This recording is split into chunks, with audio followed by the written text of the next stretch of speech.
नमस्कार दोस्तों, आपका स्वागत है। टून कॉर्नर टीवी से हमारे साथ जुड़े रहने के लिए चैनल को सब्सक्राइब करें और कहानी के अंत तक हमारे साथ बने रहिए। अगर कहानी अच्छी लगे तो लाइक और शेयर जरूर करें। तो चलिए हम शुरू करते हैं। एक गांव का नाम था सुखवाड़ी, जहां लोग सुबह सूरज की पहली किरण के साथ जागते थे। हर घर से दूध की बाल्टी लिए लोग दिखाई देते थे। छोटे बच्चे खेलते और मवेशी चराने जाते थे। रामू काका का घर गांव के किनारे था, जो गांव के सबसे बुजुर्ग और समझदार व्यक्ति माने जाते थे। उनकी दिनचर्या में सबसे पहले मंदिर जाना और फिर गांव के चौपाल में बैठकर लोगों की समस्याएं सुनना शामिल था। बंटी गांव का एक मासूम बच्चा था, जो अपनी मां के साथ रहता था। उसके पिता शहर में काम करते थे और महीने में एक बार ही गांव आते थे। बंटी को अपने पिता की बहुत याद आती थी, लेकिन उसकी मां उसे कहानियां सुनाकर खुश कर देती थी। बंटी के सपने बहुत बड़े थे। वह चाहता था कि वह पढ़ लिखकर एक बड़ा आदमी बने और अपने गांव को बदल दे। गांव में तीज का त्योहार आने वाला था।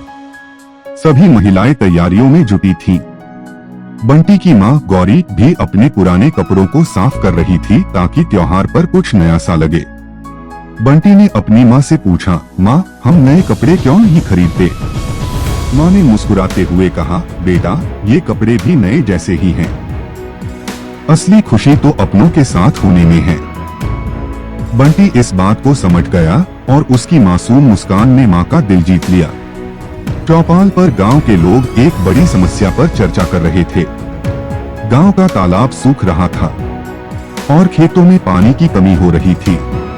रामू काका ने कहा, अगर जल्द ही कुछ नहीं किया गया तो फसलें बर्बाद हो जाएंगी और हमें भूखा रहना पड़ेगा। गांव के सभी लोग चिंतित थे, लेकिन किसी के पास कोई ठोस उपाय नहीं था। बंटी रात में सोते समय अपनी माँ से पूछता है, माँ, क्या मैं बड़ा होकर हमारे गांव को बचा सकता हूँ? माँ ने उसके सिर पर हाथ फेरते हुए कहा, बेटा, अगर तुम सच्चे दिल से कुछ चाहोगे और कड़ी मेहनत करोगे तो जरूर कुछ कर पाओगे। उस रात बंटी ने ठान लिया कि वह अपने गांव के लिए कुछ बड़ा करेगा। समय बीतता गया और बंटी ने अपनी पढ़ाई पूरी की। वह गांव के पहले लड़के के रूप में शहर के बड़े कॉलेज में दाखिला लेने के लिए निकल पड़ा। गांव के सभी लोग उसे विदाई देने आए थे। रामू काका ने उसे आशीर्वाद देते हुए कहा, बेटा, शहर में जाकर गांव को मत भूलना। तुम्हारी मेहनत ही हमारे गांव की तरक्की का रास्ता बनेगी। शहर में बंटी के लिए जिंदगी आसान नहीं थी। उसे पढ़ाई के साथ साथ अपने खर्चे भी खुद उठाने थे। दिन में कॉलेज और रात में पार्ट टाइम नौकरी करते हुए वह गांव की यादों में खोया रहता। उसके मन में हर दिन यह ख्याल आता कि वह कैसे गांव को सूखे से बचा सकता है। एक दिन बंटी को अपने कॉलेज के प्रोफेसर से जल संरक्षण पर एक तकनीक के बारे में पता चला। उसने इस तकनीक पर गहराई से अध्ययन किया और सोचा कि यही उपाय उसके गांव की पानी की समस्या को हल कर सकता है। उसने तुरंत अपनी मां को फोन किया और कहा, मां, मैं कुछ बड़ा करने वाला हूं। बंटी ने अपनी पढ़ाई पूरी करने के बाद गांव लौटने का निर्णय लिया। गांव के लोग उसकी वापसी को लेकर बहुत उत्साहित थे। रामू काका ने उसे देखते ही कहा, तूने हमें गर्व महसूस कराया है बेटा, अब तुझे ही कुछ करना होगा। बंटी ने सभी को बताया कि वह गांव में जल संरक्षण की तकनीक लागू करेगा और तालाब को फिर से भरने की योजना बनाएगा।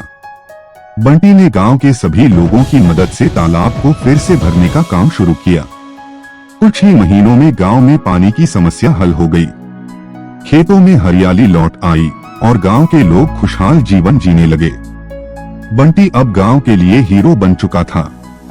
उसकी मां की आंखों में गर्व और खुशी के आंसू थे। रामू काका ने कहा, बंटी, तूने सच में हमारे गांव को बचा लिया।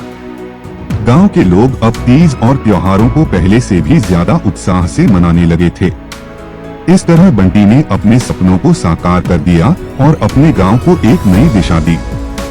और इसी तरह इस कहानी का अंत होता है।